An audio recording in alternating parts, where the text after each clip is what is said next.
CUET economics 30th में slot 1 को exam कैसा रहा? So exam completely NCERT based था, वही पैटर्न चल रहा है, 2-3 क्वेश्चन ट्रिकी आएंगे। केस स्टडी बीओपी से थी एंड प्रोडक्शन पे थी। उसमें एक क्वेश्चन था कि प्रोडक्शन अगर 300 यूनिट से इंक्रीज हो रही है तो फिक्स कॉस्ट पर यूनिट को क्या होगा? Well, it is average fix cost, तो वो डिक्रीज होगी।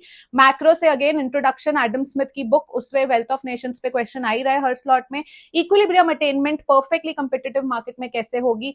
परफेक्टली कॉम्पिटिटिव मार्केट के फीचर्स थे, फीचर्स पे क्वेश्चन आ गया था आज।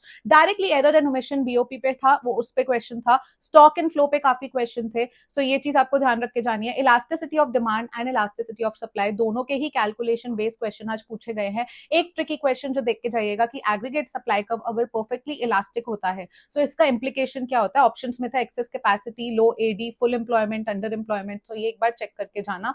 देन इसके अलावा न्यूमेरिकल थे, एएफसी पे, एबीसी पे, टीएफसी पे, कॉस्ट कर्व्स पे। बेसिकली आज थोड़े से बहुत इजी न्यूमेरिकल्स थे कैलकुलेशन के, जैसे हम नॉर्मली क्लास में कर चुके हैं। सीक्वेंस बेस्ड क्वेश्चन काफी थे। एक्सपेंडिचर मेथड पे था कि कैसे हम एक्सपेंडिचर मेथड तक आते हैं। प्राइस डिटर्मिनेशन पे था, अगेन इन्वेस्टमेंट मल्टीप्लायर पे था, एंड बजट प्रेजेंटेशन पे था। सो बेसिकली जो हमने क्लास में किए हुए सीक्वेंस बेस उस तरह के ही थे। थोड़ा सा इंग्लिश ज्यादा थी तो लॉजिक लगाना था रादर देन कॉन्सेप्ट। कॉन्सेप्ट तो अप्लाई करना ही है बट इंग्लिश भी लगानी है कि हाउ एवर आ गया, दस आ गया तो वो डी होगा और एलिमिनेशन से एलिमिनेट हो जाएगा। सो वो चीज बिल्कुल ध्यान रख के जाना।